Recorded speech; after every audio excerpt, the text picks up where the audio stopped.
So, here with Ron Stebenne. Welcome to the Whiten Community Center, a place where a lot of this really got started in New England.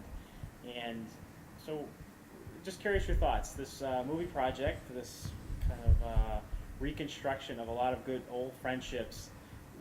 When you first heard about this, what were you thinking, and what are your thoughts? Well, I was excited because it's a very important part of my life. It made major changes in my career. Being a teacher for 12 years, and suddenly I took a about face. So that had a major impact on, this whole BMX thing had an impact on me. And then I know it had a major impact on other young people too. So by creating this opportunity that you're creating, it's giving us an opportunity to share how life-changing this situation has really been for all of us. Not only life-changing for us individually, but we all had a hand in changing one another's lives. So there's a lot that we share in this whole experience. And bringing it together in video right now, it's a great time. We're not going to hang out forever. So it's a good opportunity, unlike the Whiten Community Center here, which never changes, it seems, and it's been here forever. But I know our memories are going to start fading, and some of those situations that we were instrumental in creating or others creating for us, it's good for us to have an awareness of that. Yeah. It also gives us a perspective of what next. Sure. You know, we can draw on that experience. So collecting it, bringing it together, I think it's an extremely valuable tool for us. Right. So what took place in this building and in many other buildings, parking lots, backyards around New England. National Guard armories. Yeah, exactly. As well as some other places around the country. I like to describe it as we were somewhat of the cavemen of what has now become the X Games due to the success of local guys like Kevin Robinson. I think is a perfect example of a New England guy that has taken this as high literally as you can go. Yeah. So 37 feet or something. Right. So looking back, all those years before, I couldn't have envisioned what it would become.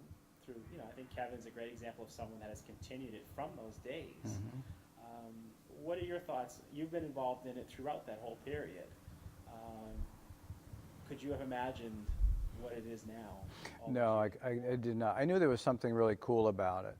When I left New England to go to California, I got more involved with the business side of the whole thing, and there was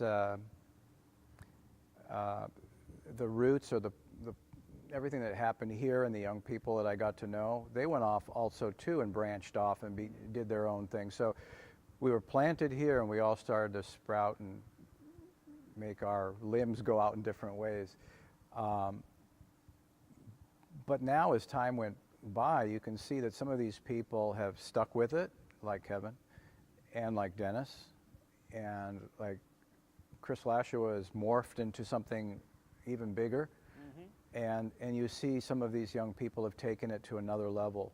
And Kevin is, what I really am enjoying about this whole growth and change, not so much the X Games. The X Games to me is a sponsor use of the talent for marketing purposes.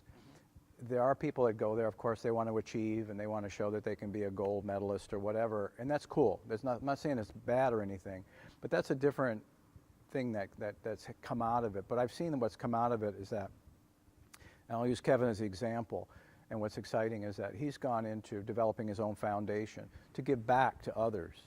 And there are people like that have come out and risen from this humble cave and gone out into the field and actually are using their talent and the notoriety that they've achieved because of it, and they're giving back.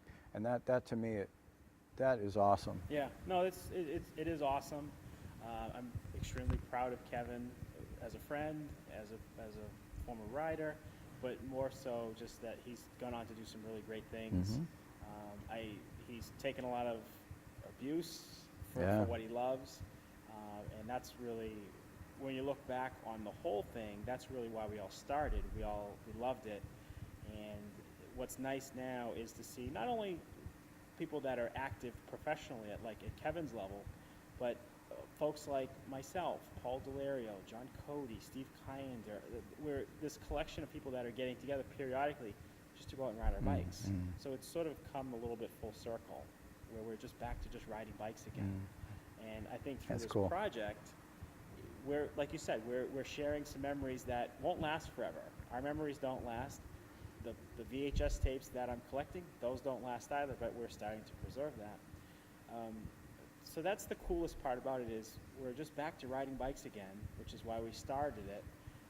And what you also remember all these years later when we start to reconnect is what a common bond, and in some cases just great friendships exist between all of us that have that shared kind of experience. Because if you didn't go through it, you don't understand it precisely. No. You've been through it, I've been through it.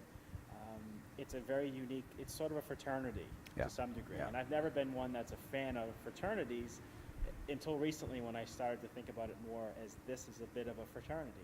The New England, community of BMX. With a few sorority sisters thrown in. A few sorority sisters. We won't tell any of those stories, at least now.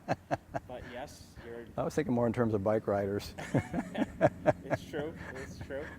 So, but one final thought. When you look back through all these years, I don't know if anything particular stands out about it, but if someone was to walk up to you on the street and say, "Hey, you're Ron Stebenne, you used to," what would you say to that? What kind of an answer might you give?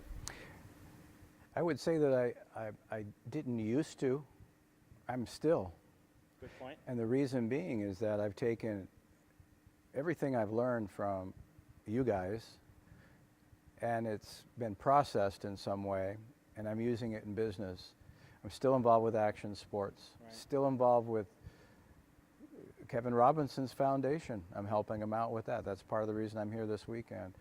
I'm building skate parks. Yes, they're for skateboarders, but there are some bikers that still use them too. And I'm still a fan. I'm still a fan. I'm more of a fan of old school than I am about the new stuff. But I enjoy still talking to the young people that I meet at a skate park or whatever. So it's, if somebody comes up to me and says, "I know you from somewhere," and it happens to be BMX, we'll have a lot to talk about, because there's so many tangents and avenues and people that it's touched. It's a great trip. It really is, Sure is. with a lot of avenues. So, as someone that I think benefited greatly from your efforts, as well as a lot of the other guys in New England, we owe you a lot. And I know you've told me a lot about what you've taken from the experience. We have as well. I don't think that we would have accomplished what we did without some of the efforts of folks like yourself and other parents, adults, and others. Many wonderful. Many others. A lot of great parents from just anonymous riders that did a lot of great things. But I think you were one of the key people that took it from the parking lots and backyards into great places like this, and the Manchester Armory, the national AFA events worldwide. We talked earlier today about being in England. I think we thank you for that. You set a great example from how to be a professional.